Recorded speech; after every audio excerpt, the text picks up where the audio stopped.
Hello, and welcome back to Pop Culture Graveyard. I am Hollis. With me, as always, is Dave. Hello, Dave. Hi, Hollis. I just have to call out immediately, your T-shirt is a brilliant take on the Beatles' Revolver. It's a group of ape faces made into the design on the cover of the Revolver album, and it says Evolver. Yeah, it's like 20 years ago. This shirt was designed by Oh. an artist named Ollie Moss. It was the second shirt for sale on the site that sold my AT-AT Boo Boo shirt. Oh, yeah, your most famous Which- design. Yes. That's great. And likewise, I am wearing a shirt popularizing the Nuggets compilation. I went to the 50th anniversary live concert that Lenny Kaye threw with people like Peter Buck and Patti Smith and Juliana Hatfield. It was an amazing live show, but the Nuggets comp compiled a whole bunch of bands from the 60s, like the Nas, Love, and all these other great bands. So we are both on point for this episode, which is a love letter to music, Dave. It's actually literally a love letter to music. I happened to catch a thing. I saw a clip of, what's his name? Cameron Crowe. I saw a clip of Cameron Crowe saying, I wanted to write a love letter to rock. He literally said it. Yeah, he said it. All right. So I was like, okay, this time it's okay. Yeah, that is exactly what this movie is. We are doing a film from the year 2000, which is still hard for me to say. It doesn't seem like a real year.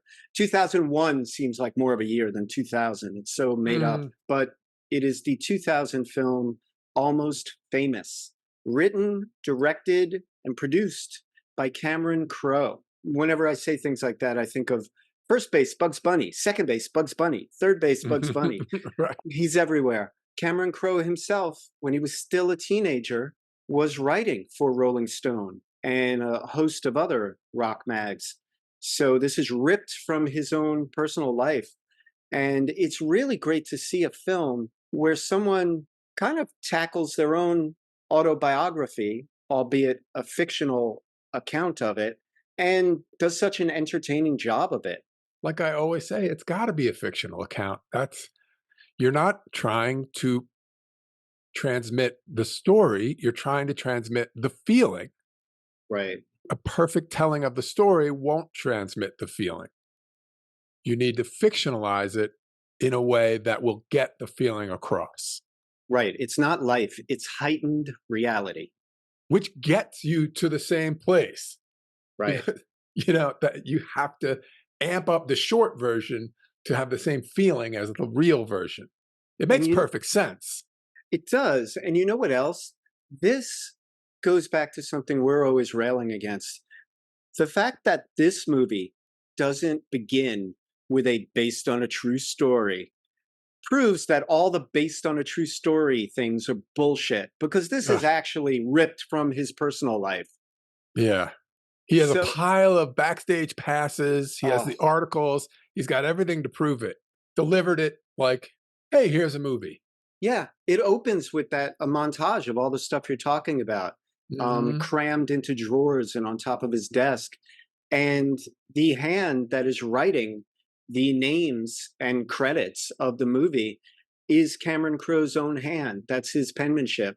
I love the way he writes. And it's such a great, years before ASMR was a thing, that opening, the sound of the pencil making the words is just so wonderful, the way it hits my ear.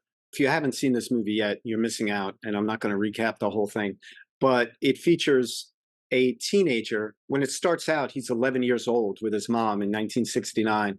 When we pick up the action of the proper movie, when it kicks in, he is 15 years old. It is set in 1973 primarily.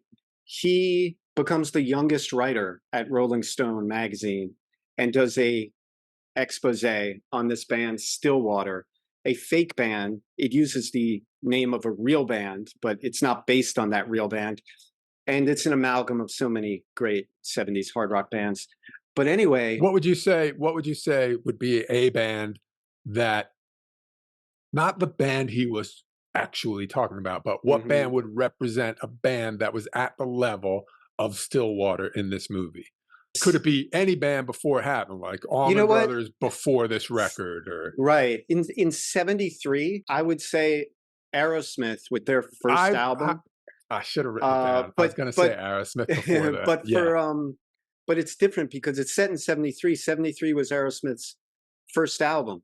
So this is Stillwater's third album when we keep up with them, and they're Mm, finally making up. But I think it's kind of the same because Aerosmith's first album didn't really propel them to fame. They built mm, their name kind of like Stillwater, going everywhere in a bus.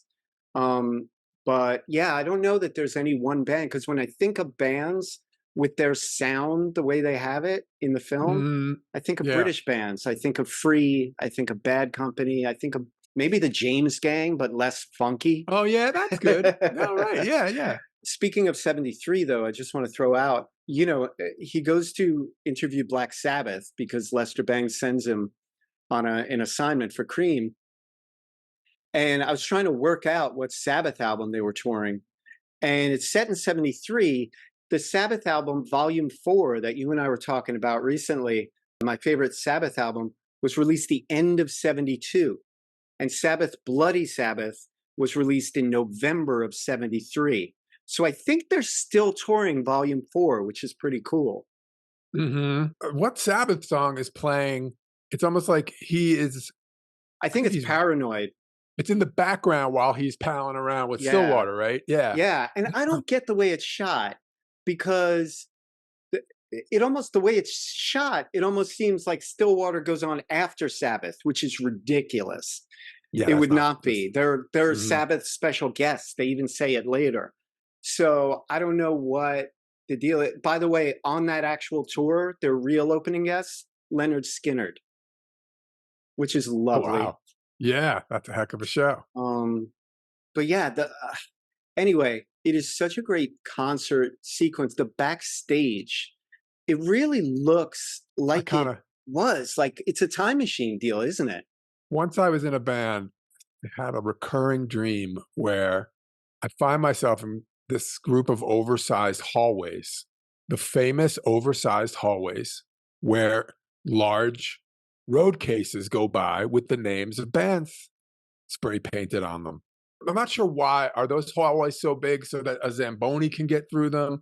Are they so big Dave, so it's that you so can bring in I elephants? was going to say elephants. That's what happens Yeah. at MSG. You need to Mhm. be bringing in like trucks, full trucks sometimes too. But in rock and roll, they've become this iconic place. It's like this netherworld between not getting in and being on stage is these corridors, these giant painted cement corridors that I think represent success. In this recurring dream, I'm trying to figure out why I'm in this bizarre hallway. And I go, oh, that's right. I forgot the band took off and now we get to Yeah. come here.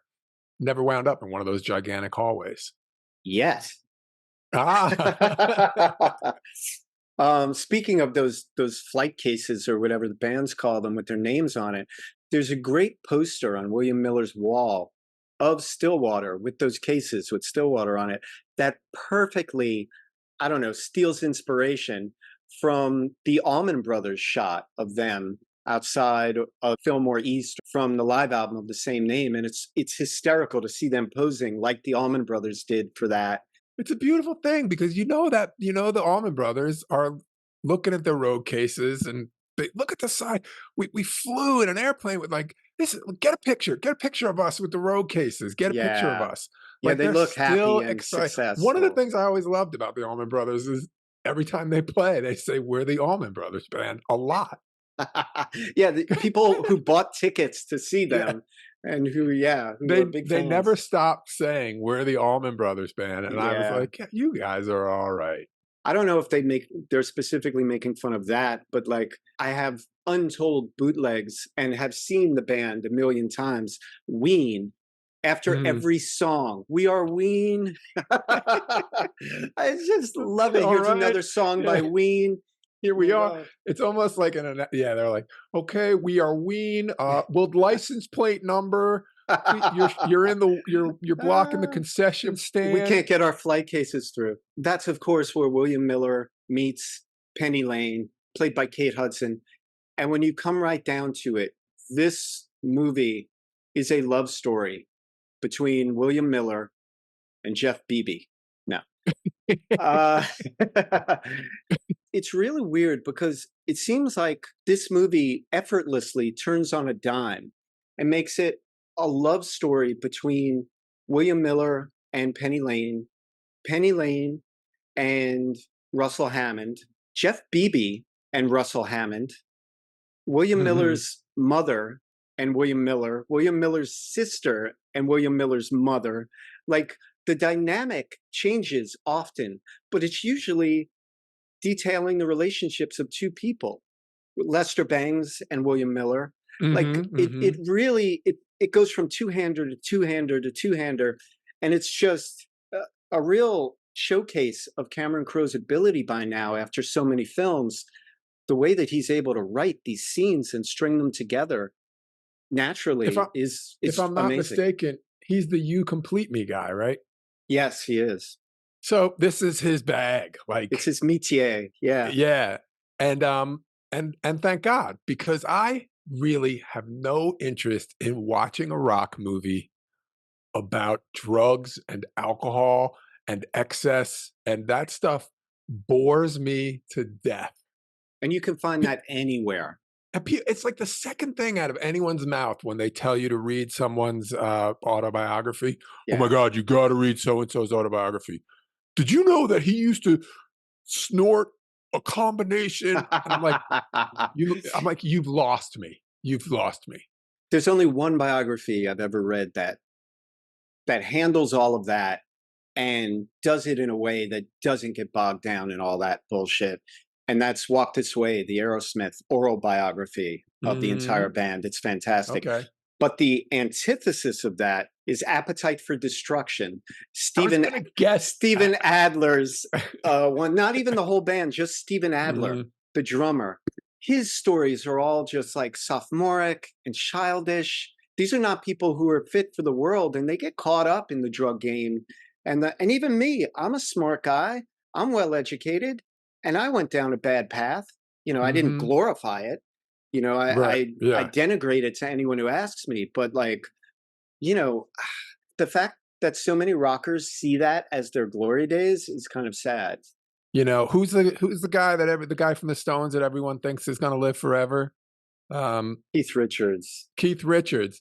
I picture it like they're like, okay, you ready for the shoot? Okay, let me just move your green tea and your your health stuff out of the way and bring in a bottle of Jack and an ashtray. Okay, he's like Dean Martin. The drink is a prop, probably it's at this prop. point. And he's had how many blood transfusions? Like there are teams of people keeping him alive. Yeah.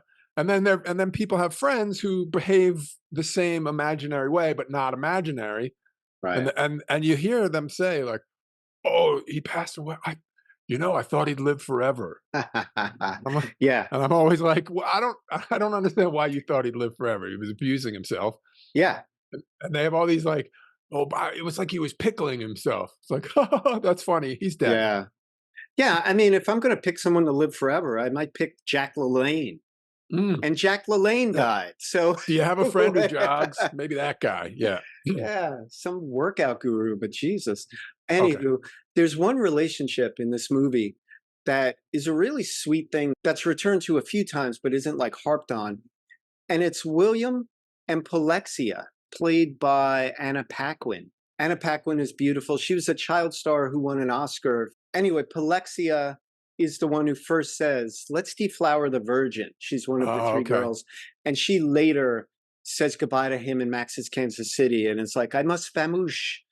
But they're both the same age. They're both innocent people kind of who get caught in the meat grinder because of their love for music. And they're damaged by the older, more cynical people around them. And I just love that they kind of acknowledge it. And she even says to him at one point, "If only you were taller and British and rich and a musician." And he's like, "But I'd be somebody else." And she's like, "Yeah, good point." It's a great line. It is, but it's like that's a sweet little thing that kind of is like, I could even see them getting the timing right somewhere down the road when each of them kind of figures themselves out. it just shows you that even cast-off characters are interesting in this film, and there's Yeah. lots of them. Speaking of which, did you notice, do you like the show Modern Family? Did notice. I didn't notice right away. Motel clerk is played by Cam from the Modern Family. He was a little more fuller in the face, actually, He back was, then. yeah. But you can still recognize him as the desk clerk. Your mom freaked me out. Yeah, which is Yeah. a recurring joke in Yeah. the film. It was obviously important to Cameron to get across the fact that his mom was freaking people out along the way, Mhm. because that's an Yeah. additional scene. And I looked up like, oh, how did Cameron get in there? It turns out he read for Lester Banks. The casting director told him right away, your read was terrific. Expect to hear from us for something down the road or whatever. And then he got a call back pretty quickly to be the hotel clerk, which I think is That's excellent. nice. That's Yeah. lovely. Your boy, who, if they couldn't get Philip Seymour Hoffman, who is astounding in this, this would have been He's a good so way to good. go. Your boy, Jack Black, read for it. Oh, did he? And he would have Yeah, been good. he would Yeah, have been you're good. right. He That's would a have been hell of a good. fallback. At one point, I want to throw in the T-shirt of Stillwater. We're always using the phrase, one of the out of focus guys. That T-shirt of Stillwater, where Russell Hammond is in great relief and everyone behind him is in the shadows, is such a great plot point for the film, and Yeah. really spurs an entire Topeka odyssey that you and I have talked about previously. But like, I love that shirt, and that shirt reminds me of a cover of a Bad Company album. I'll put it up Okay. for YouTube, but Sure. yeah, I think I'm vaguely thinking of it. Yeah. yeah, I wonder if it was the inspiration, because it's great. But that band was really the lead vocalist and That T-shirt other guys. absolutely would have caused that emotional explosion. That T-shirt is exactly the Totally. thing. Billy Crudup's character, Russell Hammond, says something like, "You love this T-shirt because it lets you say everything you're thinking." That's a great line. It's a great line. Isn't it And great? yeah, yeah. It's like you live to be miserable, and this T-shirt is perfect for you. Oh, it's so Yeah, great. Yeah, it it's backs so up his good. worldview. And you know, the last thing that T-shirt does is show how brilliant and how dedicated to rock and roll our kid William. is, William, because the scene is over. He's out of the frame and he comes back in to grab the T-shirt. Excellent, excellent detail. That's what we would do. You don't leave a Yeah. T-shirt line. Plus, now we know it's one of one. They're going to send back the rest of them and get a Actually, new T-shirt. you would have grabbed the T-shirt. I would have been at home telling that story to my friends, And they would have been like, and "Why Tom didn't you?" Vaught would have been like, "Well, show us the T-shirt," and Oh, I would have been like, "Oh, I didn't grab it. How you, could you not grab it?" you know what? I actually would have found a way to grab the box. So that's more me.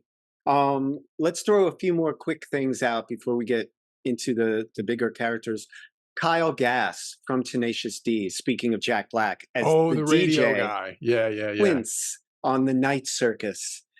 Mm. He is a hysterical kind of like still high DJ from the earlier 60s, you can tell, zoning out. He's like Uh, stream of consciousness interviewer. he really Yeah, is. It's yeah. so He good. does a great job. At this point, I just want to say I have the extended director's cut of the film called I knew Untitled. you would, which is why I went and watched all the scenes that I knew wouldn't have been in the one that I watched. Awesome. So we have the same experience. Yeah. And it's called Untitled, Cameron Crowe's director's cut. You know, it's set as like an old kind of old-timey thing. It's Right. It's got like a double fold album. a CD, the album of Oh, Stillwater. nice. Are the guys hard to recognize in the back? Is it Well, that's Russell is it Hammond with Russell? his There you go, guitar Russell up front. Everybody up else front. Mhm. And then there's, yeah, Jeff Beebe is obscured by light, but it's got all the tracks from the film and others. Fever Dog, Love Thing, Chance Upon You, Love Comes and Goes, Hour of Need, and You Had to Be There. So we get to hear Fever Dog, which is a great track. The music, we should say, was done by Nancy Wilson, Cameron Crowe's wife at the time, the guitarist Mhm. from Heart, great guitarist. She worked on some of the songs with Cameron Crowe, actually. Most of the songs, two of the songs were written by Peter Frampton, who plays the road manager, Reg, for Humble Pie, a group that Peter Frampton was in prior to going Oh, at the solo. Road Manager poker game? Yep, he's the one who That's got buys Mitch Penny Lane. Hedberg at the end of the table. Yep, Mitch Yeah, Hedberg. yeah, that's really nice. I It's mean, really if Mitch nice. Hedberg isn't actually a road manager for the Eagles, then what the hell is he doing? Like Yeah, he that. looks I perfect. mean, I can't imagine. I So could just see perfect. Cameron Crowe being like, "We'll get this guy and obviously Mitch Hedberg, this guy and this guy." Like it's just so obvious. So obvious. I just Yeah. want to point out, as long as we're on music, just to put it to bed, have this album here, Almost Famous, all of the music from it. It's got everything you hear in the movie, including I'm Waiting for the Man, the Velvet Underground cover by David Bowie, which is a great scene when you see the Continental Riot House and Mm. Swingos, and there's music wall to wall in this movie. And one of the reasons it's able to be there is because Cameron Crowe was coming up with these bands, and he had good relationships with them, and he maintained those relationships. Even if he didn't know some of the bands of the music he wanted, he was able to Mhm. say, I've already got agreement for 3 Zeppelin songs in the movie, and Allman Brothers, and the so anyone else would just follow their lead Yeah. and say yes, as opposed to what was the last Mm. movie we did with lots of vintage rock music? Dazed and Confused. Right, and which is it's hard to clear, and Yeah. then Yeah, that was half the WKRP, which they budget. couldn't clear. Right. When you're Cameron Crowe, you got extra You juice. do. And as proof of how hard it was, I want to ask everyone listening right now, how many Zeppelin songs do you usually hear in a movie? Mhm. Not No, many. they're dead set against it. It's just not No, their bag. they couldn't get the rights to Dazed and Confused for the movie Dazed and Confused. It was too expensive. So Mhm. that proves what That's Dave it was right saying. there. Yeah, it Um, also proves that the Beastie Boys are geniuses yeah, totally. Well, because the it's levee better to breaks. I mean, steal and beg forgiveness. But anyway, one last thing on Zeppelin. Zeppelin was the band that Cameron Crowe did a Rolling Stone cover story on mm, back in the day. And so that's pretty much what the Stillwater kind of cover story was based on, was Cameron Crowe's job doing that when he was a kid. One of the things about this movie is that it's a love letter to the music, but it's also a love letter to fandom of all stripes. And we see every strata of fan. You have the Band-Aids, who some people would call groupies, other people would call super fans who happen to be hot girls. You have people like William Miller who love music so much that they want to be a part of it by sharing it with people, kind of like I love to do, and turning people on to music. It's a love letter to DJs. We open up. That's how we meet Lester Bangs. He's yeah, there. and you're leaving out one of the fan categories, which is the fanatic. I'm getting The to Oh, okay. Vic. Yeah, okay. Yeah. Because he's And then either at the top of the pyramid or the bottom of the pyramid, you have Led Zeppelin's super fan, Vic, played by Jay Baruchel, who's fantastic here, and just knocks it out of the park. nuts how good he is. Yeah, he's so good. He's Yeah. so unique in the movie too. He's the one quirk in the movie, and he's fantastic. And speaking of quirk, from an era long before anyone talked about people being on the spectrum, Right. he's Yeah. got a little Asperger's to him. Long Mhm. before autism was a thing that was known, he kind of embodies that in his obsession. He even repeats things over and over. They're here. Mhm. Zeppelin is here. They are here. John Paul Jones, Jim, like Mhm. Yeah, he he has to complete the list. he has to Yeah. do certain things. Yeah, Yeah. really, And he just is greeted everywhere with acceptance and love, and everyone points to him and says, "That's so and so." And if they don't say it, they feel like they're saying, "Isn't he awesome?" yeah. And that's what Penny Lane even says this in other words for William when he joins the circus. Vic had to join the circus to be quote unquote normal. Mhm. All of these people were the misfits at their high school. William Miller, Penny Lane, Vic. But in the circus that is following these bands around and backstage and hotel rooms, and they're all normal. It's the island of misfit toys come to life, and everyone is accepted. It's wonderful. Otherwise, they're gonna be home. You know Yeah. why they're gonna be home? Mm, They're always home. They're yeah. uncool. They're uncool. Let's get to them. So Lester Bangs, who is, I'm going to say, the greatest rock writer of all time, he is played here by Philip Seymour Hoffman. There is enough archive footage of Lester Bangs talking to let you know that Philip Seymour Hoffman nailed his cadences, his speaking voice, etc. And even though if you hadn't seen the film and you're like, wait, who plays him? You'd be like, one guy's blonde and the other guy is dark haired and kind of resembles Mike Stivic from All in the Family. And even Lester's friends would rib him and call him Meathead. And Lester would get so upset because he hated that he kind of resembled that character a little bit. But Philip Seymour Hoffman is so great as a kind of like big brother character / surrogate father and an icon who takes William Miller under his wing and respects him as a peer at the same time. It's a beautiful relationship. Yeah, it made me think like, oh, when Hollis and I talk, we're definitely going to get into that meatballs thing, like because Yeah. you got yourself a kid here. We talk about this, but how an adult talks to a child, 15-year-old in this case, is important. It can be moving, it can be upsetting, it can be uplifting, and there's that trip thing where you take them under your wing and you give them confidence and you help them. There's no give as good as he gets here. William is accepting everything that Lester has to offer, and is Well, grateful. he is grateful. But one of the great things I love is that Lester in this movie is about as cuddly as Lester ever got in real life. I'm sure. Way more I cuddly. assume everybody. There's a lot of positivity here. Even people who loved Lester had to suffer his bitter barbs. There's a great biography that I love that I own on Lester Bangs, Let It Blurt, and it details how in its relationships, even loving relationships, he could still be a little combative.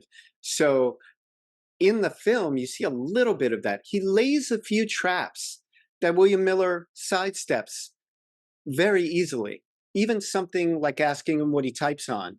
He gives him like this state-of-the-art typewriter that is kind of inside baseball. And also at one point, he says to him, what do you think of Lou Reed? And he says, oh, I like Lou Reed, the early stuff. In the later stuff, he's trying to be Bowie. He should just be Lou. And he's like, yeah, but if Lou's doing Bowie and Bowie's doing Lou, Lou is still doing Lou. And then William, without missing a beat, goes, if you like Lou. Good. And he's just like, this kid's all right. Another trap is, you're in high school, huh? Yeah, so you're like the star of the high school? They hate me. Yeah, they hate me. And he's like, okay, check, they hate him. Yeah. No, you do drugs? And he's like, no. He goes, smart kid. Like, yeah, he very quickly vets him. And I love that he passes the grade effortlessly and he knows enough, or he's innocent enough to just be himself. He doesn't put on airs with Lester like I'm sure a lot of people do. They try to give him drugs. They try to be, more Lester than Lester. And William doesn't do that. He meets him as who he is. Both in the movie and in real life, it's probably the key to his success was to look like this dopey kid that I'm sure egotistical rock stars thought like, oh, this kid, like, just put me alone in a room with him with a microphone. I'll have him saying everything I want him to say about us. Yeah. And they're wrong. Like, he's quite capable. Yeah. I said last week, Dave, about how with the death of Philip Seymour Hoffman, that Jeffrey Wright was the greatest living actor of his generation. Seeing the performance of Philip Seymour Hoffman in this, it's just a reminder of what we lost and how many films he would have had ahead of him. I went after the movie was over, I went and watched some previews and some clips of other Philip Seymour Hoffman, because I'm like, damn, Philip Seymour Hoffman. I was like, I think I'm not, I wasn't fully aware. And the reason I was watching the clips is because I thought, I got to watch more Philip Seymour Hoffman. And then I went and watched the clips and I was like, oh, I don't think I could handle it. Yeah. Heavy stuff. There's some heavy stuff. Yeah. If people want to see some more of Philip Seymour Hoffman, it's a much heavier vibe, but his performance in Capote is one of the great performances. A little harrowing, but like so fantastic. He embodies him in a way that this joke of a show, The Swans, the TV show based Oh, on wherever it the is, yeah. Swans. It's terrible. Anyway, let's talk about the other main fantastic performance in this. Frances McDormand as Elaine Miller, the mother of William Miller. She is great. She's way progressive for the times. She's a Mhm. teacher. She has a certain way of looking at things. She moved William along in school. She's combative with her daughter, who is a little more caught up in the counterculture. But there's one thing about this mother. It's not a hole in the script. I believe this would happen. And in real life, his mother, I'm sure, was this way with him because he had that career. But the mother, as drawn, do you see her letting William say yes to this journey and go on this cross country trip? Or Yeah, it's is, an obvious point. It's an obvious question to bring up. It's glaring, right? yeah, How does they're not allowed to listen to Simon and Garfunkel. How are they allowed to go on tour with Stillwater? And I think I there's mean, enough to set up why. I Um, guess the losing of her daughter I was going to say, for being so restrictive might point to that growth. and the mother is capable of growth. She's constantly evolving. She starts in one place, she ends up in another. She buys into all these varying theories about the nature of rock and roll and the how to raise your kids and all these things. So she is an ever evolving person. And her daughter immediately leaving, like the day she turns 18, Yeah, changes her. And she has an opportunity in her son to say, okay, I'm yeah. going to make sure my son doesn't leave when he turns 18. Also, there's that thing that parents have sometimes where even though he's younger than his sister was, much younger and way more innocent, I'm sure she's the type of parent that is like, oh, well, William was always way more mature than his sister. There's It's that that too. Yeah. thing where like it's not okay for one kid, but yeah, no, William's drawn a little different. I don't have to worry about William. There's that thing. Yeah. Um, Yeah. That's true too. And there's also like, you make mistakes on each child and you correct and you hope the next child you guide better. So she's definitely going to give him a different set of boundaries than she gave her. right. Yeah. I think yours is it. He has established himself in her eyes as a kid who can take care of himself through good choices, what she would call good choices. Like make good choices. He makes good choices. And I think, yeah, she has faith in him. She nails a very difficult character. Of course she does. She's Frances McDormand. And it's very difficult because of what we're talking about right now. She can't be an overbearing, I'll never let you do what you want to do mother. And yet she has to be a mother that makes a hotel manager and the lead singer of Stillwater say, your mom freaked me out, man. I love the conversation she has with Russell Hammond on the Oh, it's so phone. good. It's And, on the and he phone starts and in person. he starts calling her ma'am, like Yep. halfway through the conversation. He's, yes, ma'am. But well, Hmm. yes, of course, ma'am. He's in a Um, conversation he didn't have to have in years, ever since he yeah, ran away yeah, from yeah. home. He thought he might never have to have again. Right. And now he's suddenly having it. And he is definitely just barely, he's like suddenly a kid barely out of high school talking to Yeah. someone's mom Yeah. and he's being respectful. It's in him. And Right. it does great. And it also like Yeah. it spirals him. Yeah. We got to get into the more problematic things. I want to call out William's graduation that he's not there for. It's a throwaway scene. It just goes to show that not only was he away way longer than he meant to be, but he missed his fucking graduation. And so it's there to Mhm. show Frances McDormand going insane. But I love the shitty teen band that's playing the graduation, just playing this nondescript kind of instrumental while people are getting their diplomas.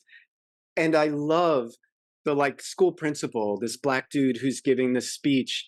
And he says something like, and remember, 20 years from now, when we all own home computers and we all travel in shiny electrical cars that move swiftly above the city.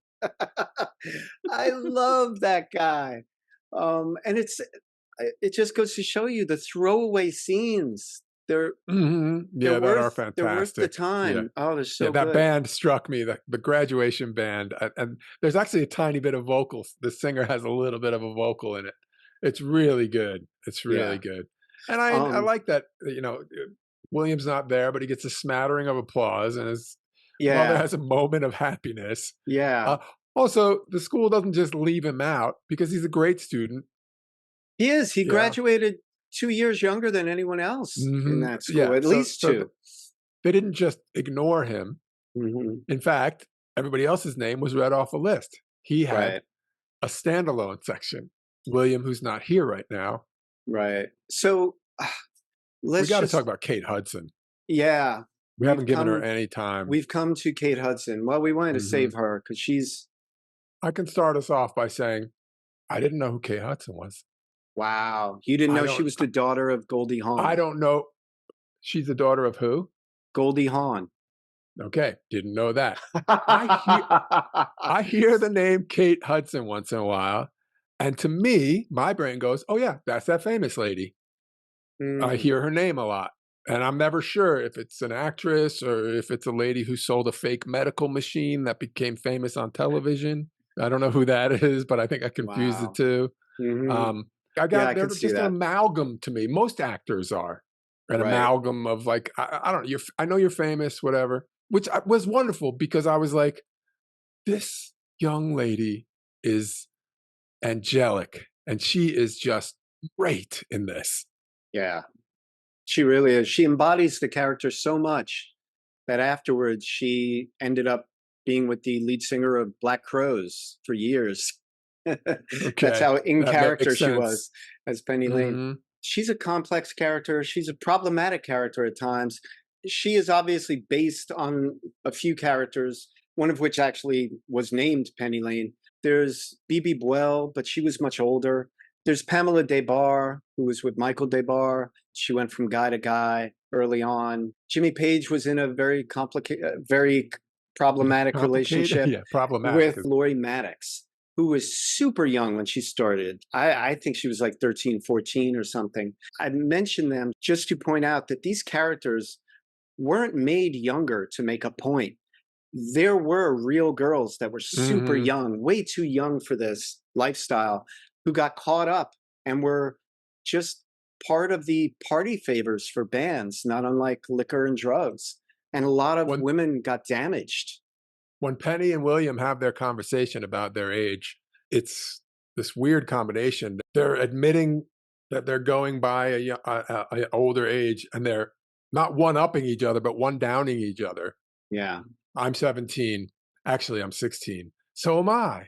Actually, I'm 15. So am I. Like Hmm. they're working their way down a ladder, which Yeah. is on one side of your brain, you're like, "Oh my god, that's so cute." And on the other side of your brain, you're like, "Stop. Yeah. Stop. Yeah. Please don't go any lower. This is terrible." It is. Yeah. And I'm sure Cameron was fully aware what he was pointing out. Um, And remember back to yourself at that age and what you wanted and what you thought you were ready for. And thank God you didn't get all of yeah, yeah. it, you know? Good point. Yeah. But yeah, it's dangerous. And one thing that's interesting is like she starts off, she's friends with William, but at the same time, she's sort of playing him a little bit.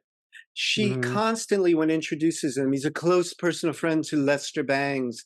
He's one more bit of information for her to drop as an insider.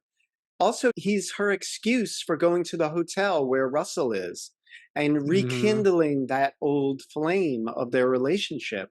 Yeah, it's pointed out that she is cunning. She portrays herself as a leaf on the wind. She's like, Mhm. "Woo, yay!" And like just feeling the spiritual nature of the band and going where it goes and whatever. But she is in fact incredibly careful about what she does, and it's all in the name of just getting closer to the band. And it's all done for the right reasons. She's really into it and wants to be a huge part of it, and she's doing a great job. There's a great scene near the end where she's actually going to fly to Morocco. The stewardess is giving the speech that where the exits are located, Mhm. and Penny is mouthing the words. she's flown a lot to go to follow these bands around and do her thing. And because she's heard that over and over again, she has put it into her repertoire of how she can enter a room like a super cool girl. It's in And her and set list. we see the scene where she comes in the room and she's like, "Please extinguish all smoking materials." And it's word for word. It's not to everyone in the room. You're like, "Wow, this girl's wild." But she's just pick a thing she picked up along the way. She's using as what like it's one of her hits. It's a great thing to show her mouthing those words with the Yeah. stewards. And when she meets Russell again and she takes his hand and they're rekindling what they had backstage of the concert. It's her first time seeing Russell in forever. She takes his hand, she looks at him, he looks at her with a look that kind of withers her, and she kind of smiles through a tear and can't look at him. And one thing that's really cool, when she's saying goodbye to William in the airport, he gets the same look. Mm, Her affections have transferred from mhm. somewhere cynical and kind of groupie like to something pure and loving, because she realizes she's being looked at with real love from William, and he's saved her life. He helped save her life. It's a goodbye scene to this person who is so impactful and who kind of changed the trajectory, you feel, of her life and her future. And I love that it speaks to the impact both Absolutely. have. It's really cool. It's also super progressive because she got to a point in the story where she could actually choose between the man that was a star and the man that was real, and she chose herself. Yeah. And she hooked them Like, up. yeah, and sent the star to see him. I thought it was very aptly, very deftly done Mhm. when Russell asks if he can come see her, and she says, "Do you have a pen?" He can't see her, but we see her take out her address book. So Right. we're not told that she's sending him to William, but it's hinted at, which Right. makes it that much more enjoyable because you're like, I think that's what she's doing. I think that Mhm. oh, that's what she's doing. Yeah, the first And time I watched that movie in the theater, I was like, "She needs an address book to get her own address." And I'm like, "This something's up." Yeah. yeah, And yeah. also, if you think about it, yeah, the way Russell Hammond puts it at the end is, I guess she wanted us to be together. But the bigger thing is, she's hooking William up. She's fixing what Russell did to him. She doesn't give a Mm. shit about Russell anymore. But Russell can help William. It can get his career back on track. And the She's film, also offering Russell redemption because he has done a terrible thing in yeah, denying everything that William wrote. So yeah, she sees this opportunity to give these two guys who she loves yeah, in different both. ways. Yeah, and she gives them both a lot by sending him. And then we get Russell and William's mom together in the same room, which might be one of the biggest payoffs in the movie. Especially after on the phone, she was like, "And you will meet the person on the other end of this phone, and it will not And be it will pretty." not be pretty. And here she is. And it's like, she sees it. She doesn't know about the phone call from Penny Lane. She Right. sees it as a power move. And she's like, "All right, Russell, showing some gumption. Way to go." Right, Like, right. Yeah. yeah, Doing the right doing the thing. right thing. Speaking Yep. of which, the film sort of acts like the Stillwater cover story ended up running on time. But as someone who used to run a magazine for years, Mhm. that's not how it worked. No, So I'm yeah, I guessing didn't think Stillwater so. was in the next The month's issue. following It issue, got yeah, yeah. pushed. I quite Um, liked that woman who worked at Rolling Stone who was like, "Screw it, we're going with The Who." All the guys were like, Rainn Wilson is like, "Interesting, interesting." right. And, the Asian guy whose name I forget, Ben And Fong, he's like, "Crazy, crazy." I'm like, "These yeah. guys are all just stoned hippies, and that woman is the only one making decisions." Yeah. By the way, the fact checker was played by Erin Foley. She's a comic, at least she was a comic. I met her maybe 20 years ago at Gotham Comedy Club, Mhm. where I used to hang out all the time. She was a good comic.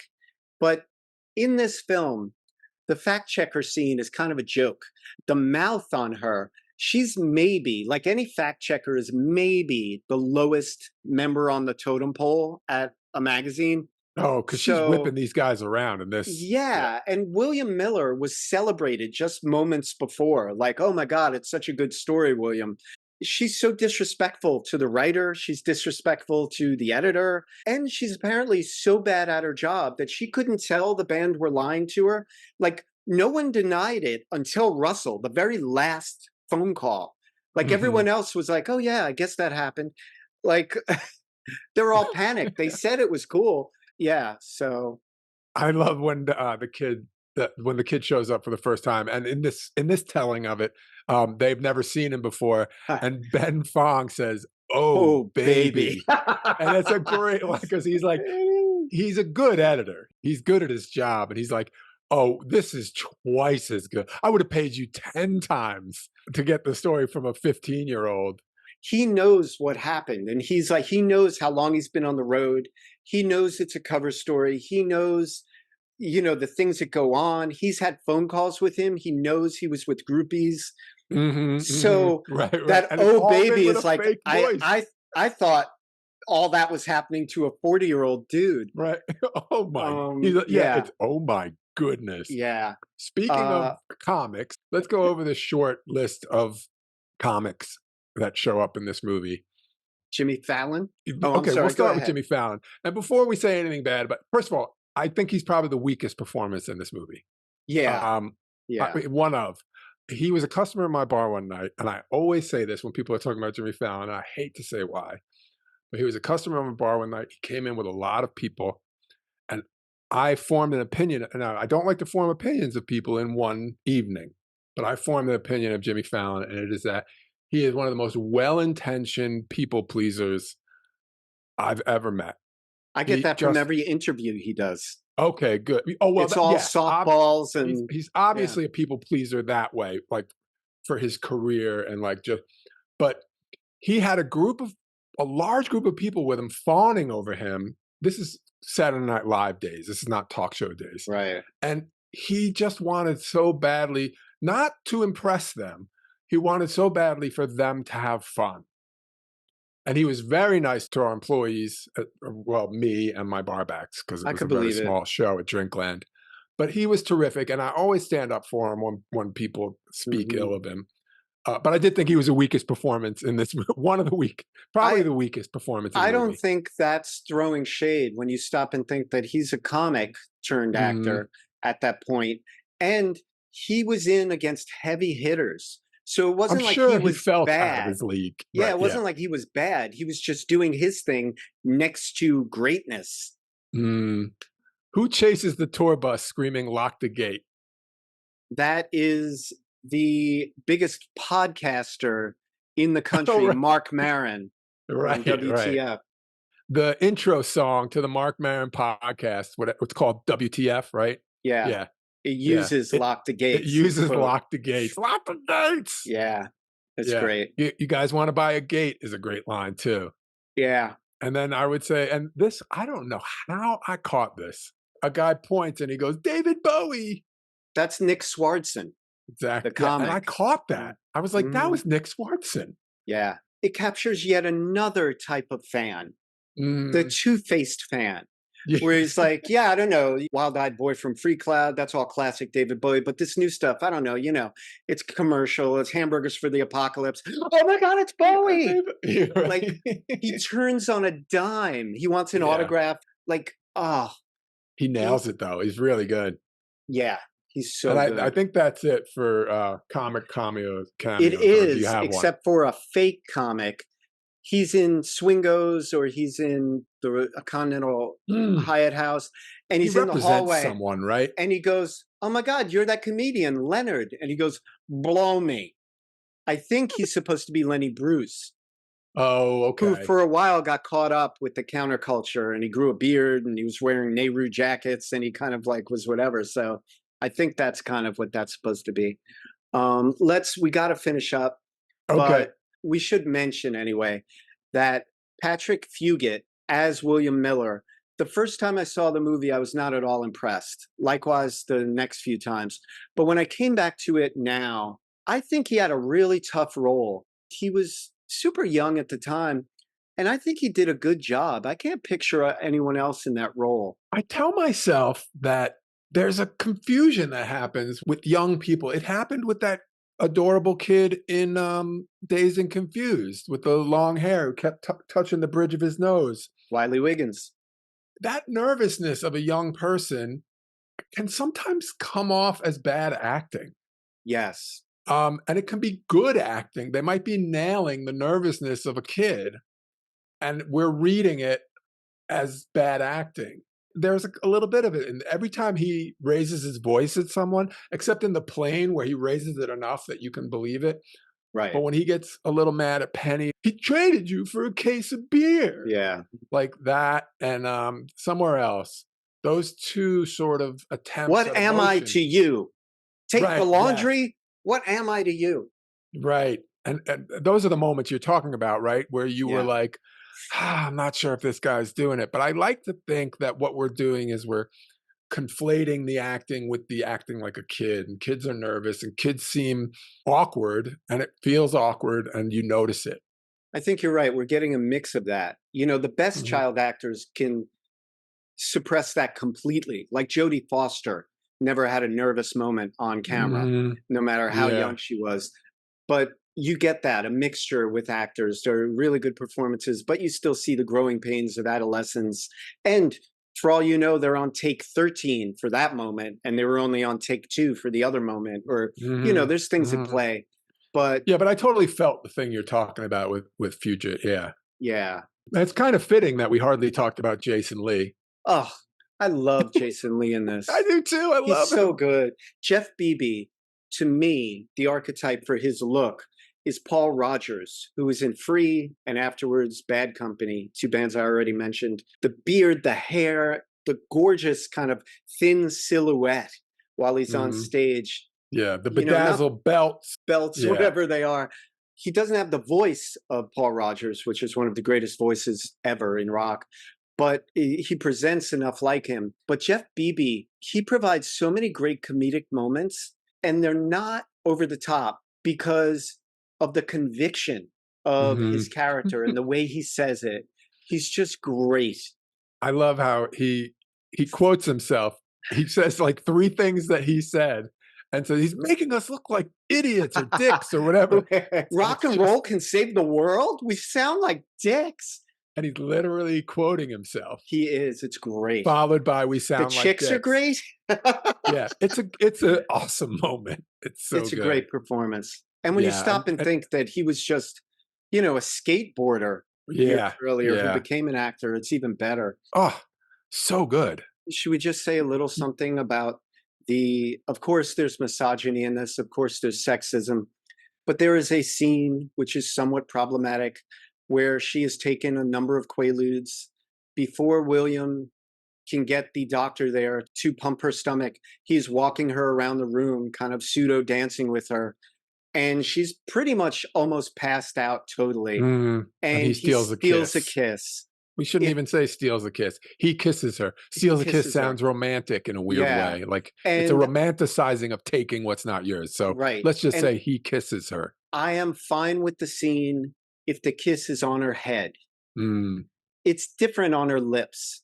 And I know that at the time it came out in 2000, even the landscape was different.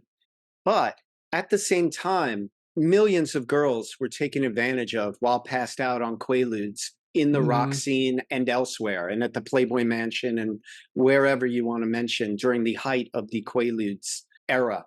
So, yeah, maybe William is coming at it from a more immature, more innocent angle, but it's still taking advantage. And so we have to mention that. Yeah, it's worth mentioning, but it's also worth mentioning that I think Cameron Crowe could make an argument for the fact that he's like, I'm showing you a quaalude-induced kiss that is okay in the person's mind who's delivering it. That person knows nothing will follow it. That person knows they are in love with this person. That person is it's in the process of saving this person's life. There's a long list of things connected with the kiss he's giving. Also, she walks out of we completely don't notice it, but she walks out of a room where women are trying to deflower him and he is saying no. She smiles, waves, and walks out. Mm, And we're not even noticing that. 3 women are taking his clothes off while he yeah. says no. He's just another underage person taken advantage of in the rock and roll circus. Absolutely. That's how he lost his virginity and not necessarily how he wanted to. I So it's also also see it. worth mentioning.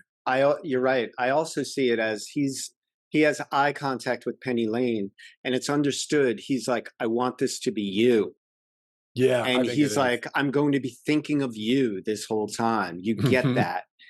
So yeah, they have a complicated relationship, which is the only kind William can have with her. I just want to point out that this film ends, and the song that plays over the credits when we see all the Polaroids is Free Flows from the Beach Boys 1971 album Surf's Up, a great album, and my favorite Beach Boys song, probably. Oh, And it's a beautiful way to end the film. It's one of those tracks that sounds a little bit underwater, so you get kind of a nostalgic kind of oh I don't yeah, know, yeah. like almost like you're Right, on a an TV, audio version yeah, an audio version of a of the TV dream kind wipe. of dream Yeah, sequence. yeah. Um, Nice, nice. yeah, so Yeah, my yeah, favorite is that song about eating your vegetables. my favorite vegetables. I love the way they break up vegetable on yeah, Smile. So, Dave, in closing, anything Yeah, do we're we look supposed to for a tag? we forgot to look for a tagline. Okay, it's got multiple taglines. Here's one of the taglines from this film. Experience it. Enjoy it. Just don't fall for it. What? I mean, I see I see what they're doing. uh, Still not good. still not good. No, right. I see what you did there, and I don't like it. Yeah, totally. I'll tell you what's a line from the film that wouldn't have made a horrible tagline. If you ever get lonely, just go to the record store and visit your friends. Yeah, it was a good line. That was a A good good line. line. Yeah, it really Um, was. uh, Cool is the drug they feed you. cool as the drug they feed you. Oh my God, Dave, that's the tagline. That should have been That's the from the tagline. movie. Yeah. Yeah. I'll tell you something. I think I know a quote that we should use for the title of our episode. Are you ready for it? I wanna hear it. We're just real Topeka people, man. We have talked about that dude, the young Brad Pitt character, previously. That is just, that kicks off that great Golden God acid induced Odyssey. We're just real Topeka people, man. That's the kid who sneaks you into the Allman Brothers show. That's the kid who buys the beer without ID and you're not sure how he did it. That's the kid Yeah. because he had a moment to come up with something that would get the rock star to come to his house. And he went with, this is your opportunity to see what's going on where you are. And it was delivered at the exact right moment. I was just going to say that. He hit Russell at the second that Russell wanted that. He even said to William, this is all bullshit. This is Yeah. not real. It was the timing could not, we're just real Couldn't have been people, better. man. And that's Yeah. how it works sometimes. That's how that happens. That's how it works for those guys. They For those always guys. say it just at the right time. Yep.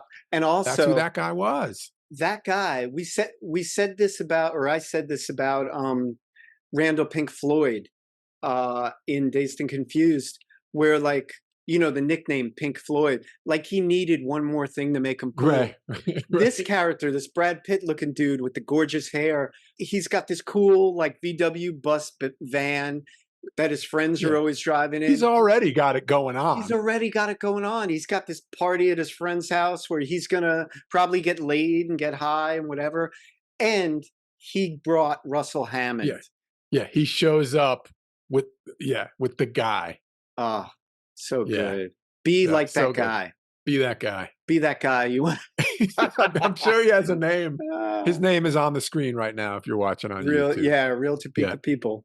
Yeah. All right, Dave. This was another winner. This one went long, but we had to go long on this one. It was so we kept realizing that we weren't giving someone enough credit. So, and I'm Mhm. sure we missed up. I'll say we definitely missed a bunch of people. We had to. Yeah, because it's just a lot. It's a lot. All right. See you on the bus. All right, I'll see you on the Hollis and Dave would like to thank you for enjoying Pop Culture Graveyard.